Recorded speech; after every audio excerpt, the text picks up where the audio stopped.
मराठी मॅट्रिमोनीवर मिळतो सगळ्यात जास्त चॉईस. मराठी मॅट्रिमोनीने लाखो स्थळं जुळवली आहेत. यापेक्षा चांगली गोष्ट काय असू शकते? मराठी माणसांची नंबर 1 चॉईस मराठी मॅट्रिमोनी. खरं तर लढणारी कधी रडत नाही. आयुष्यात मी तुला सांगितलंय रडायचं नाही, लढायचं. तेव्हा माझी माफी मागण्यापेक्षा पक्ष नेतृत्वाला तुझ्यामुळे जो काही त्रास झाला असेल त्यांची माफी मागणं उचित वाटतं आणि तू त्यांच्यासाठी तुझा घेतलेला पुढचा लढा तू लढावा असं तुला शुभेच्छा. म्हणजे अनेक वेळा राजकारणात महिला आहेत, पती पुढे राजकारण करतो, महिला मागे राहते. पण धनाभाऊविषयी सांगायचंय मला की त्यांनी कधी पण स्वतः मागे राहिले आणि तू आरक्षणावर महिलांचं लढतीये ना, तर तू समोर फ्रंट आली पाहिजे, जनतेसोबत काम केलं पाहिजे, त्यांच्या प्रश्नांना तू भिडली पाहिजे. आरक्षणातली बाहुली म्हणून त्यांनी माझा कधीच वापर केला नाही किंवा त्यांचा पुरुषार्थ कधी त्याच्यामध्ये आडवा आला नाही. त्यांचे चरण धरते मी. एकच सांगतो एकच राहिलाय फक्त एक मुद्दा, एकच राहिलाय एक मुद्दा. महाराष्ट्रभरातनं आमच्या प्रगतीवरती, आमच्या सामाजिक कामावरती अनेकांनी वेगळ्या प्रतिक्रियेनं गेले 6 महिने माझ्या प्रभाग क्रमांक 1 मधल्या राजकीय विरोधकांना याच पत्रकार संघाच्या प्रेमायसेसमध्ये एक कुरघोडी केली. या ठिकाणी त्यांनी चुकीच्या पद्धतीने माझ्याविषयी नरेटिव्ह पसरवला. त्या व्यक्तीपासून तर माझ्यासोबत आजवर मैत्री म्हणून केलेल्या माझ्या मित्रांनी अनेकांनी सहकार्य केलं. काही मित्र माझ्यापासून दुरावून राजकारणाच्या प्रतिष्ठेपायी त्यांनी वेगळी भूमिका घेतली. त्या सगळ्यांना, त्यांच्या कुटुंबियांना माझा सल्ला आहे, राजकारणामध्ये स्वकर्तृत्वानं कष्टानं पुढे यायचं असतं. कोणाला तरी मिळालेलं हिरावून घेण्यासाठी, कोणाला तरी मिळतंय म्हणून त्यांना बदनाम करण्यासाठी, कोणाचीही सुपारी घेऊन किंवा गट्स नसताना राजकारणामध्ये पुढे येऊन कोणाला संपवण्याचा प्रयत्न करू नका. थोड्या वेळासाठी आज झोपताना तुम्ही आनंदी झोपाल, परंतु ईश्वर आणि नियती जर असेल तर तुम्हाला माफ करणार नाही. प्रभाग क्रमांक 1 असो, प्रभाग क्रमांक 2 असो, माझ्यासोबत राहिलेले सगळ्यांचे आभार. ज्यांनी 8 महिन्यामध्ये काय माझ्या विरोधात प्रयत्न केले या पत्रकार संघातल्या सगळ्या लोकांना माहिती आहे. तुमच्यामध्ये माझ्याविषयी जर रोष निर्माण झाला असेल तुमची परत माफी मागतो. परंतु माझ्या बाबतीत जे घडलं ते कोणाच्या बाबतीत घडवण्यामध्ये समर्थन देऊ नका. ज्या 1 मधल्या व्यक्तीनं हे केलं, ज्याला 1 मधल्या लोकांनी पाडावं आणि 2 मधल्या लोकांनी पण केलं त्यांनाही पाडावं आणि 8च्या 8 कमळ त्या 2 प्रभागांमध्ये उमलावेत ही अपेक्षा व्यक्त करतो. जे चुकलेत ह्या 2 महिन्यात त्या मित्रांना देखील सल्ला आहे, ज्यांनी मदत केली त्यांनाही सल्ला आहे. मी तुमचाच आहे, मी तुम्हाला काही दुजा भावाची वागणूक देणार नाही. पण परत काम करा आणि संधी मागा, कोणाच्या पाठीत खंजीर खुपसू नका.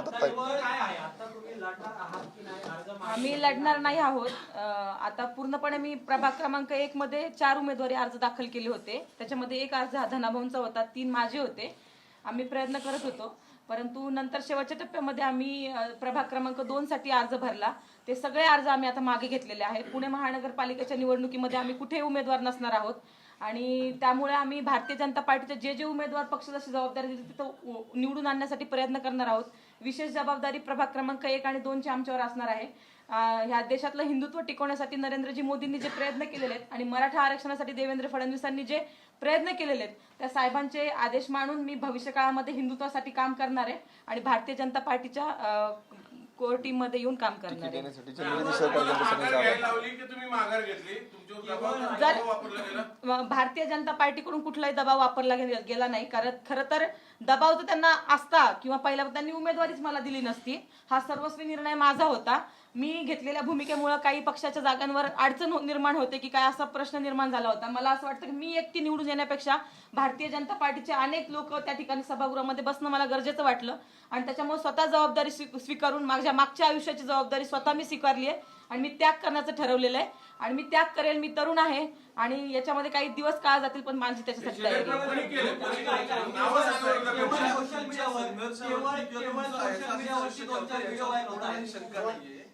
परत म्हणतो की तुम्ही सगळं ट्रोलर्स वरती टाकताय. आता तुमचा संघर्ष काय याच्यावरती कोणाला शंका नाही. विषय असा आहे की त्या ज्या पक्षाने तुम्हाला आता माघार घ्यायला लावली त्या पक्षात गेले 15, 20, 25 वर्ष कार्यकर्ते काम करतायत. ज्यावेळी त्यांना तिकीट मिळत नाही आणि 1-1.5 वर्षापूर्वी पक्षामध्ये आलेल्या व्यक्तीला तिकीट मिळतं, त्याचा रोष दिसतो. हा मूळ मुद्दा आहे. नाही, खरं तर भारतीय जनता पार्टीने ही आपल्याला उमेदवारी दिली होती. त्याच्यानंतर सर्वस्वी निर्णय हा माझ्यावर होता की काय करायचं काय नाही. तो आम्ही कुटुंबाने एकत्रित बसून आणि मला वाटतं कुटुंबाने नाही घेतला, आम्ही दोघांनी तो निर्णय घेतला. त्याच्यामध्ये कुठल्याही प्रकारचा दबाव आमच्यावर नव्हता. भारतीय जनता पार्टीने लढण्यासाठी आणि तो पॅनल स्ट्रॉंग होण्यासाठीच आम्हाला उमेदवारी दिलेली होती. त्याच्यामुळे त्यांच्यावर कुठलाही रोष नाही. दबाव नाही. परंतु मी त्यांचे खूप आभार मानते की 41 जणांचे तिकीट चांगल्या चांगल्या लोकांचे त्या ठिकाणी कापले गेलेले आहेत. तरी पण भारतीय जनता पार्टीने आमच्या कामावर विश्वास ठेवला, आमच्या दोघांवर विश्वास ठेवला. त्यांचे आभार आहेत आणि ते आभार मी आयुष्यभर विसरू शकत नाही. त्यांचे खूप खूप आभार. सोशल मीडियावरती 2-4 व्हिडिओ व्हायरल होत आहेत किंवा एखादा नेगेटिव्ह सेट केला जातोय असं तुमचं म्हणणं आहे आणि त्यामुळे तुम्ही उमेदवारी मागे घेताय. कदाचित मतदान रूपी मतदारांनी वेगळा कौल दिला असता, सोशल मीडियावरच्या गोष्टी वेगळ्या असतील आणि मतदान करताना लोक विचार वेगळा करत असतील. इतकी घाईघाईनी उमेदवारी अर्ज का मागे घेऊ वाटला तुम्हाला?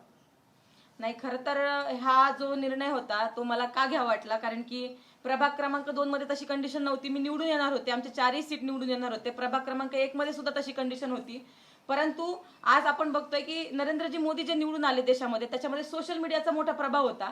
आजची तरुण पिढी ही सोशल मीडियावर खूप भाळलेली आहे आणि तिथं वातावरण असं निर्माण होत होतं की हिंदुत्वाला कुठेतरी डॅमेज करण्यासाठी यांना घेतलंय का, आणि ज्या एजेंड्यावर भारतीय जनता पार्टी लढते तोच एजेंडा जर आपण तिथं धक्का लावणार असेल, तो धक्का माझ्याकडून तर लागणार असेल, तर असा डाग पक्षामध्ये प्रवेश करत असताना आणि वर्षाच्या पहिल्या दिवशी माझ्यावर नको होता मला, आणि म्हणून मी हा निर्णय घेतलेला आहे. तुम्ही देवेंद्र फडणवीसांशी काही बोलणं झालं का तुमचं? कारण तुम्ही पक्षश्रेष्ठींनी कुठलाही दबाव आणला नाही म्हणतायत. अर्ज मागं घेणं खूप मोठा निर्णय आहे. मी 65 जणांना उमेदवारी दिली, त्यातलं तुम्ही अर्ज मागे अतिशय घेताय. मी फडणवीसांशी काही बोलणं झालं किंवा वरिष्ठांशी काही बोलणं? मी अतिशय मोठ्या मनानं सांगतो, जरी पक्षीय प्रक्रिया वेगळी असली तरी तुम्हाला सर्वांना सर्वश्रुत आहे. आमच्या विवाहाला देवेंद्रजी होते, आमच्या विवाहाला शरदचंद्रजी पवार होते, आमच्या विवाहाला विरोधी पक्षनेते दानवे साहेब होते आणि असंख्य मंत्री होते.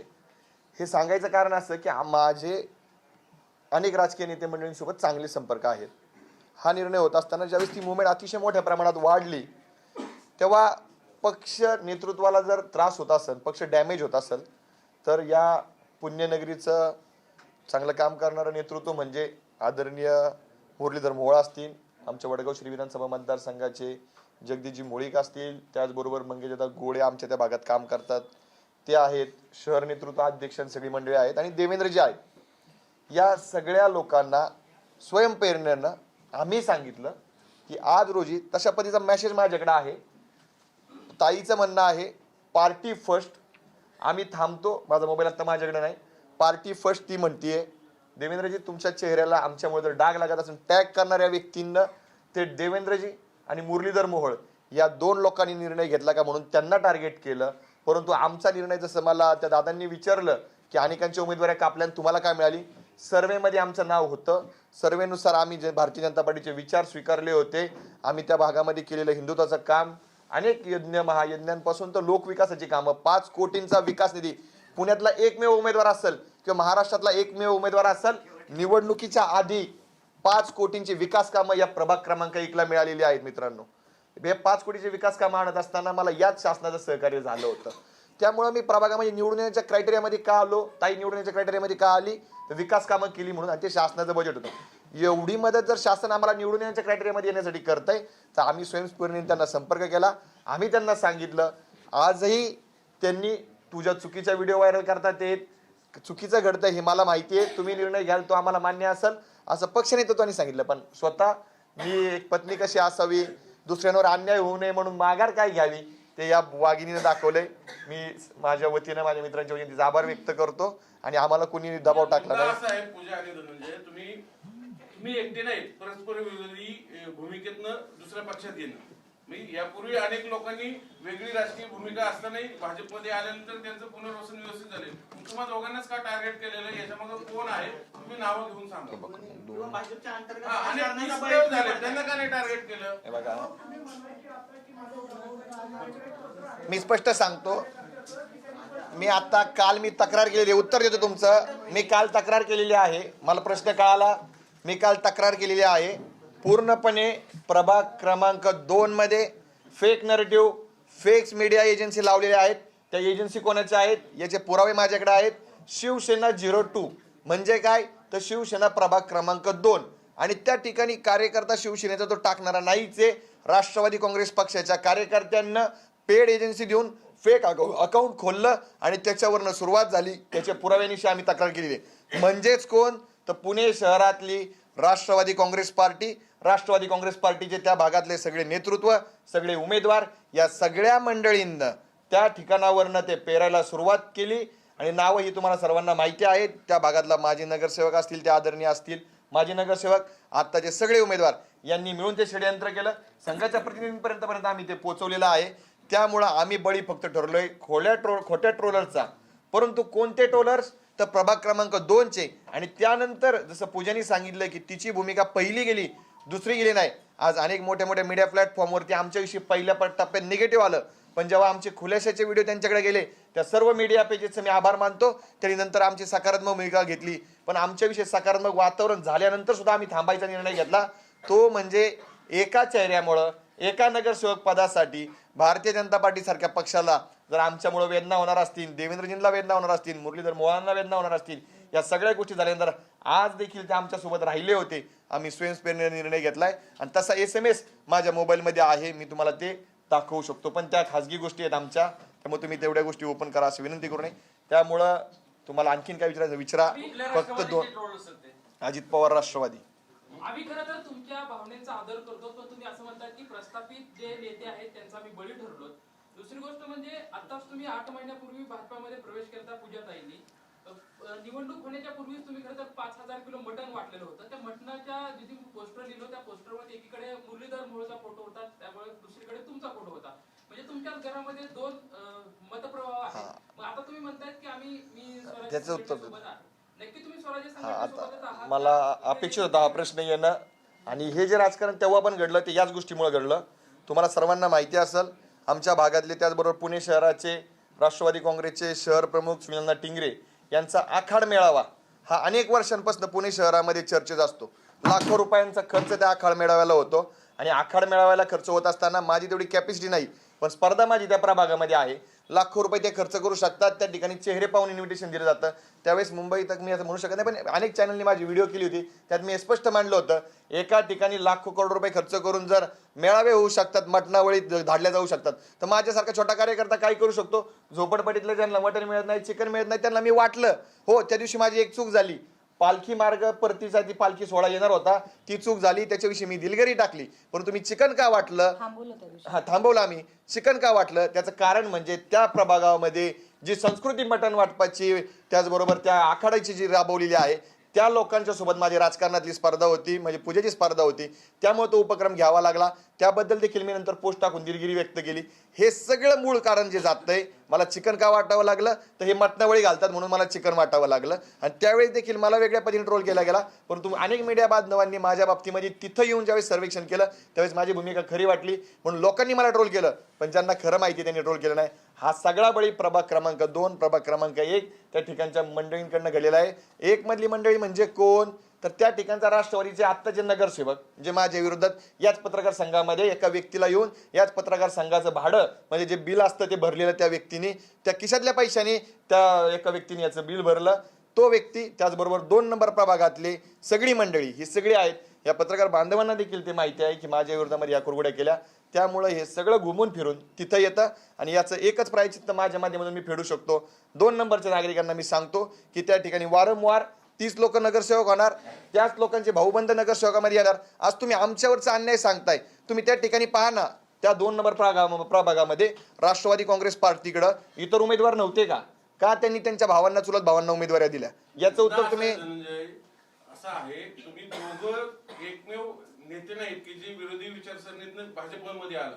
तुम्हालाच काटा आणि तुम्ही सांगता आता राष्ट्रवादीने सगळं केलं, पण भाजपने तुम्हाला एवढ्या गोष्टीत का नाही सहकार्य केलं? की सर, आमच्या मुळामध्ये सांभाळून घेणं अपेक्षित होतं ना. आमचा भाजपने वादावादात तुमचा काय राजकीय कार्यक्रम झाला? भाजपने सांभाळून घेण्याचा प्रयत्न केला सर, पण जे घराणे राजकारणामध्ये पिढ्याने पिढ्या आहेत त्यांच्यावर कसल्याही प्रकारचे आरोप झाल्यानंतर त्यांचं वैयक्तिक त्यांना मन नसतं, त्यातून ते तरुण नेतात. आम्हाला हे शिकणं घरातून कुटुंबातून नसल्यामुळे आम्ही ते शिकू शकत नाही. शेवटी आम्ही राजकारण करताना एकीकडे मन राखतो आणि त्या मनातून राजकारण करतो. आम्ही फर्स्ट प्रायोरिटी आमच्या भावनेला असते आणि नंतर राजकारणाला असते. आणि ह्या दोघींना एकत्रित करून राजकारण होऊ शकत नाही हे प्रस्थापितांना कळतं, ते आमच्यासारख्या सर्वसामान्यांना कळत नाही. आणि त्याच्यामुळे आम्ही हा निर्णय घेतला की आपल्यामुळे जर कुणाला तोटा होत असेल तर आपण एकदा थांबलेलं बरं आहे, परंतु कुणाला त्रास होता कामा नये ही भूमिका आम्ही घेतलेली आहे, पक्षाची नाहीये. पूजाताई, दुसरी गोष्ट म्हणजे तुम्ही असं म्हणताय की देवेंद्र फडणवीस बाबतीत जे मी वक्तव्य केलं ते माझं नाही, ते वक्तव्य तुमच्या तोंडामध्ये घातलंय. जी जी बोलणारी मुलगी होती मग ती कोण होती त्याचा पुरावा तुमच्याकडे माझ्याकडे आहे ती माझ्याकडे आहे. माझा मोबाईल जर असेल तर मला आज ज्यावेळेस माझ्याविषयी असं झालं ना तर त्यावेळेस मला एका जणांनी व्हॉट्सअपला टाकलंय की ताई खरं आहे तुमचं ती मुलगी तुम्ही नाही आहात. तर ती परळी तालुक्यातली बीड जिल्ह्यातल्या परळी तालुक्यातली समथिंग साळुंके नावाची काहीतरी मुलगी आहे. माझा मोबाईल असेल. साळुंके नावाची काहीतरी ती मुलगी आहे आणि त्या मुलीने ते सगळं केलेलं आहे. परंतु नंतर काय झालं मराठा आरक्षणामध्ये मुली नंतर संसारात लागल्या कारण की आम्ही सगळे त्यावेळेस अनमॅरिड होतो. नंतर मुली संसारामध्ये लागल्या परंतु माझी मुवमेंट चळवळीची मी चालू ठेवली त्याच्यामुळे त्या कालांतरानं महिला मागे पडल्या परंतु माझा चेहरा नेहमी समोर येत राहिला आणि त्याच्यामुळे ती मुलगी मीच आहे की काय असं भासवलं गेलं ते माझ्या तोंडी घातलं गेलं असा तो विषय. पण मी असं बोललेली नाही. तुमच्या यापूर्वीच्या भूमिकेबद्दल आक्षेपच नाही. तुम्ही संघर्षशील आहात, शेतकरी संघटनेत आलात, ती तुमची भूमिका योग्यच होती. आजही तुम्ही त्याच्यावर ठाम असणं अपेक्षित आहे. तुम्ही पक्ष बदलला, भूमिका बदलली, सगळं ठीक आहे.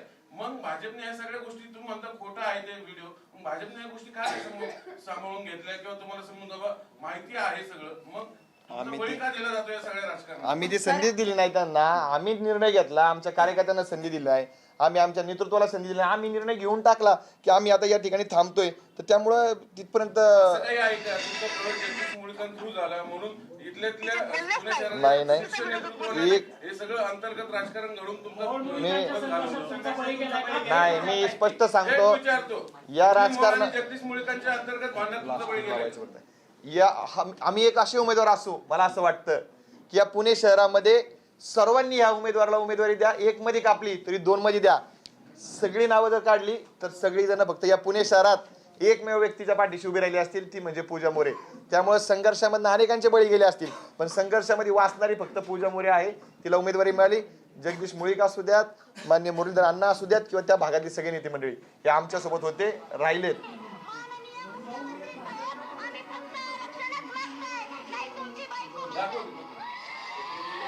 हा व्हिडिओ मी दाखवते. पत्र दिलीत ना ताई, त्याचं मान्य करतो ना आम्ही. त्या अगोदरच्या टप्प्यात गेली त्याच लोकांनी आता आमचं समर्थन टाकलंय. हे बघा, उमेदवारी अर्ज दाखल केल्यावरच झाली नाहीये. हे ऐका, केल्यापासून होतीये. मग उमेदवारी अर्ज दाखल केल्यानंतर ट्रोलिंगचा इतका त्रास तुम्हाला का झाला? हा मी पूर्वी भाजपमधून इच्छुक होते. माझा प्रवेश कुठलाही प्रकार झालेला नव्हता. माझ्या त्या दिवशी उमेदवारी अर्ज मला भेटला त्यानंतर माझा भाजपमध्ये प्रवेश झालेला आहे. त्याच्यानंतर या घटना घडलेल्या आहेत सगळ्या. मी भाजप पक्षाकडून पूर्वी इच्छुक होते पण भाजपने मला स्वीकारलेलं नव्हतं. ते 2 दिवसापूर्वी स्वीकारलं गेलं ज्यावेळेस मला उमेदवारी अर्ज भरला आणि त्याच्यानंतर ह्या सगळ्या घटना घडलेल्या. नाही पण ताई एवढा मोठा पक्ष, एवढा मोठे सर्वे करणारा पक्ष, त्यांना माहित असेल ना का तुमच्या बाबतीत अशा पद्धतीचं ट्रोल होऊ शकतं? हो, नव्हतंच होणार. त्या गोष्टी हाच मुद्दा आहे. एवढं सॉरी एवढं सांगून पण आता फक्त तुम्ही म्हणताय का आमच्यामुळं काही लोकांचं बळी जाऊ शकतो म्हणून आम्ही सर मी सांगू शकतो सर, मी तेच उत्तर देतो. एवढं सांगून पण आता सुद्धा पिक्चर क्लिअर होत नाहीये. आता सुद्धा क्लिअर होत नाहीये ती महिला ही नाहीच आहे हे आम्ही सांगतोय. पहलगामच्या प्रक्रियेमध्ये तिथली झालेल्या प्रतिक्रियेनंतर आमची 2ऱ्या तासाला आलेली प्रतिक्रिया आणि 4थ्या तासाला आलेली प्रतिक्रिया हे पहा. म्हणजे लोकांना होतंय काय, खोटं फास्ट पसरतंय आणि खरं लोक स्वीकारायलाच तयार नाहीयेत. आता तुम्ही देखील आमच्या प्रतिक्रिया 5 मिनिटांनी तुमच्याकडे देतो. पहलगाम अटॅक नंतर जो हल्ला झालेला आहे तो हिंदू धर्म विचारूनच मारलेला आहे आणि ज्यांनी मारलं त्या पाकिस्तानचा मारणाऱ्यांचा निषेध करते. ही भूमिका व्यक्तिगत यांनी मांडली आणि संघ म्हणून शेजारून पूजाताईंविषयी निगेटिव्ह भूमिका या तुषारदादांनी मांडली. पण तुषारदांची भूमिका बरोबर होती आणि पूजाताईंनी त्यावेळेस भूमिका घेतल्यानंतर त्यांनी देखील मान्य केलं की पूजाताईंनी मांडलेली भूमिका त्यावेळीची योग्य होती, नंतरची. बरोबर आहे का तुषारदादा? ते सेम डेटचा त्यामुळं सोशल मीडियावर तुम्हाला आज ट्रोलिंग झालेलं नाही, यापूर्वी झालेलं आहे. त्यापूर्वी तुम्ही समोरून सगळे खुलासे केले. मग आत्ताच असं काय भाऊ केला गेला की तुमचं तुम्हाला 1 मधून लढायचं होतं तो कापला गेला, 2 मध्ये टाकलं गेलं. हे कोण करतंय सगळं? मी तेच सांगतो. माझं अनेक मोठ्या सोशल मीडिया किंवा थिंक टँक मध्ये काम करणाऱ्या लोकांसोबत बोलणं झालं. ते म्हणले की तुमची ज्यावेळेस पहिली प्रतिक्रिया आली ते पाहून आम्हाला संताप वाटला, आम्ही व्यक्त झालो. मग त्यांना ज्यावेळेस आमची 2री प्रतिक्रिया गेली कमेंटमध्ये त्यावेळेस ते म्हणले आम्ही चिंतन केलं हे चुकीचं वाटलं म्हणून आमची भूमिका बदलतो. पण त्या कालावधीमध्ये एवढा वेळ गेला होता, नॅशनल लेवलला ट्विटरवर चालू झालं होतं. काँग्रेस हे सगळे याच्यामध्ये इन्व्हॉल्व्ह झाले, बाकीचे लोक इन्व्हॉल्व्ह झाले. सुरुवात प्रभाग 2 मधनं झाली पण ते हिंदी मीडिया असू द्यात, हिंदी प्लॅटफॉर्म असू द्यात, ट्विटर असू द्यात, त्यामध्ये ट्रेंडिंगला चाललं आणि ते थांबवणं इतक्या सोपं नाहीये म्हणून आम्हाला थांबावं लागलं. हे स्पष्ट पद्धतीनं राष्ट्रवादीवर आरोप करताय, तुम्ही ज्या राष्ट्रवादीवर आरोप करताय, तुम्ही अजित पवारांनाही भेटले, तिकीट भेटत नव्हतं तेव्हा. हा मग का कोण आहे ऐका ना या तुम्ही आता म्हणता हिंदुत्वाची भूमिका घेतली, आम्ही सोबत राहणार. जर तुम्हाला माझ्यासोबत नेमकं विचारायची माझ्यासोबत त्यावेळेस एक व्यक्ती होते. आम्हाला जर उमेदवारी मिळत नाहीये तर त्या व्यक्तीला उमेदवारी मिळावी अशा प्रक्रियेच्या त्या ठिकाणावरती आम्ही गेलो होतो. त्या व्यक्तीलाही मी तुम्हाला भेटून देईल. ते व्यक्ती त्या ठिकाणी सतीश मस्के मग तेच सांगतो सतीशजी मस्के तेच सांगतो बालाजी दादा सतीश मस्के त्या भागातले जे आहेत ते देखील त्या प्रभागामध्ये इच्छुक होते.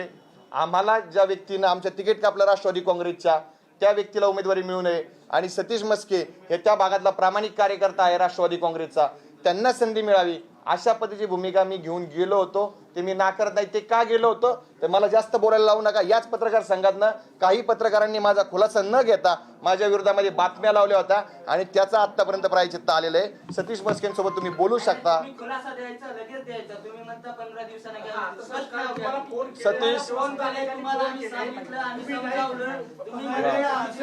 संभाजी महाराज तुम्ही असा आरोप करू नका. तुम्ही स्पष्ट सांगा. मी स्पष्ट सांगतो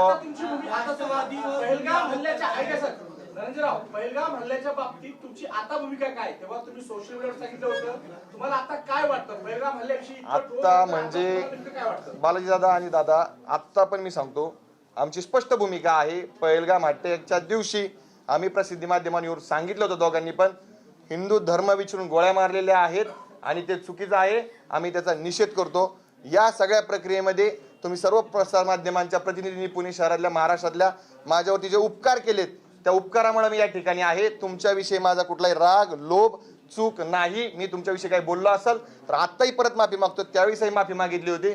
तुम्ही आम्हाला पदरात घ्यावं, आम्हाला सेवा करायची आहे. आम्ही या निवडणूक प्रक्रियेतनं माघार घेतलेली आहे परंतु पुणेकरांची सेवा आम्ही चालू ठेवणार आहे. अखेरचा मुद्दा करून आपण पूजा मोरे यांना बसल्या म्हणजे आता बघतोय आपण. तुम्ही सांगा तुम्हाला काय वाटतं? तुम्ही तेव्हा जम्मू काश्मीर जाऊन जी काही भूमिका व्यक्त केली होती त्या भूमिकेशी तुम्ही आता सहमत आहात का? पहिलगाम मध्ये जे झालंय तुम्ही म्हणला तसंच काय झालं होतं का? आता काय वाटतं तुम्हाला? नाही, त्यावेळेसच मी माझी भूमिका स्पष्ट केली होती की जो दहशतवादी हल्ला झालाय पहिलगामचा तर तो फक्त आणि फक्त धर्म विचारूनच झालेला आहे. परंतु ज्यावेळेस तो हल्ला झाला त्याच्यानंतर पहिल्या 1 तासामध्ये आम्ही तिथे होतो त्यावेळेस ती माझी जी प्रतिक्रिया आलेली होती त्या प्रतिक्रियेमध्ये मला असं सांगितलं गेलं होतं किंवा तसं वातावरण होतं की आपल्या देशामध्ये 2 विभाग झाले पाहिजे म्हणून दहशतवादी वेगवेगळ्या पद्धतीचे प्रयत्न करतायत. म्हणून मी तिथं प्रतिक्रिया दिली होती की असं काही व्हायला नाही पाहिजे. आपला देश हा अखंड राहायला पाहिजे. पण ज्या वेळेस आपल्या पुण्यातले काही लोक तिथं होते त्यांना मारल्या गेलं त्यावेळेस मी त्यांना स्वतः जाऊन भेटले. त्यावेळेस त्यांनी सांगितलं की हो की आपल्याला हिंदू म्हणूनच विचारले. त्यावेळेस मी माझी लगेच प्रतिक्रिया दिली होती की हो पहलगामचा जो अटॅक झालेला आहे तो हिंदू म्हणून आणि धर्म विचारूनच झालेला आहे. माझी ती भूमिका त्यावेळेस सुद्धा होती, ती भूमिका आज पण आहे आणि ती उद्या पण राहणार आहे. आणि त्याच्यामुळे माझी ही भूमिका तुमच्या माध्यमातून सगळ्यांपर्यंत जावी असं मला वाटतं. आणि ती त्यावेळेस सुद्धा मी मांडली होती पण त्याला जास्त व्हायरल केलं नाही लोकांनी. धन्यवाद. तुम्ही शेतकरी चळवळीत काम केलेलं आहे. शरद जोशी नेहमी म्हणायचे या देशात भारत आणि इंडिया 2 प्रवर्ग आहेत. तुम्ही खेड्यातून शहरात आल्या, अजूनही शहर खेड्यातल्या मुलींना स्वीकारत नाही असं वाटतंय का? आणि विशेषतः भारतीय जनता पक्ष? नाही स्वीकारणार नक्की. मी इथे आल्यानंतर तुम्हाला सांगते आज शहरातल्या महिलांच्या डोळ्यामध्ये माझ्यासाठी पाणी आहे आणि मी खेड्यातली मुलगी आहे म्हणून पाणी आहे माझ्या त्यांच्या डोळ्यामध्ये. प्रत्येकाची ती नाळ असते, ती माझी नाळ आहे आणि त्याच्यामुळे मला असं वाटतं की तुझा भाव माझ्या प्रभाग क्रमांक 1 मध्ये झाला नाही. आज ज्यावेळेस मला उमेदवारी नाकारली त्यावेळेस ज्या महिलांचं पूर्ण आतापर्यंतचं आयुष्य हे शहरामध्ये गेलेलं आहे त्यांच्या डोळ्यामध्ये पाणी आहे. तुम्ही बघू शकता कॅमेरा दाखवा. आता सुद्धा पाणी आहे त्यांच्या डोक्यात. उलट ही जी दरी निर्माण होती शरद जोशी साहेब सांगतात ही दरी कमी करण्याचं काम भविष्य काळामध्ये मला करायचंय. शहरातला माणूस हा खेड्यामध्ये गेलाच पाहिजे, खेड्यातला माणूस सुद्धा शहरामध्ये गेलाच पाहिजे. आपण माणसं आहोत शेवटी आणि ती एकत्र आलीच पाहिजे असं मला वाटतं आणि ते धन्यवाद. मेसेज बघून तुम्हाला तिकीट नाकार तुम्ही मागे घ्यायला लावतो त्या भाजपसोबत जाण्यात तुमचा राजकीय निर्णय चुकला असं वाटत नाही का? हो आम्हाला आम्ही एवढ्या वेळेस सांगतोय आम्ही निर्णय आम्ही घेतलाय. भाजपने उमेदवारी दिली, आमच्या अर्धवट भूमिका गेल्यात, त्यानंतर हे झालंय. त्यामुळं आता आमचे बरेच सगळे मुद्दे वारंवार आम्ही पूर्ण केलेले आहेत. तुम्ही जे सहकार्य केल्याबद्दल धन्यवाद, आभार व्यक्त करतो. 2014 मध्ये भारतीय जनता पक्षाने ट्रोलरची गँग ही सगळी बाजारात उतरवली होती.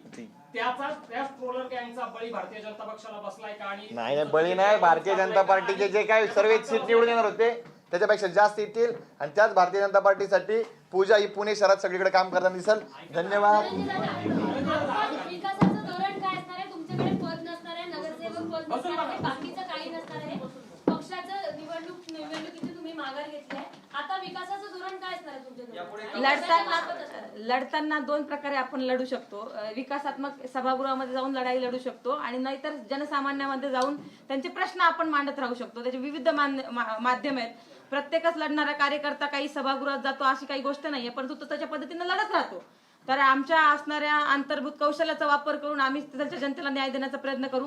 मग ती लढाई एक वेळेस रस्त्यावरची असेल तर रस्त्यावरची लढू, ती सभागृहातली असेल तर सभागृहातून आमचा पिंड आम्ही सोडणार नाही. आणि 5 कोटी निवडून येण्याच्या आधी नाही शब्द वगैरे 5 कोटी बजेट आम्ही निवडून येण्याच्या आधी आणलं होतं. प्रभाग 1 आणि प्रभाग 2 मध्ये मिळून 10 कोटी पुढच्या पंचवार्षिकला नगरसेवक झालो नाही तरी पहिल्या वर्षात आणू, हा शब्द या ठिकाणी देतो आणि थांबतो. धन्यवाद. जय हिंद, जय महाराष्ट्र. मराठी मॅट्रिमोनीवर मिळतो सगळ्यात जास्त चॉईस. मराठी मॅट्रिमोनीने लाखो स्थळं जुळवली आहेत. यापेक्षा चांगली गोष्ट काय असू शकते? मराठी माणसांची नंबर 1 चॉईस मराठी मॅट्रिमोनी.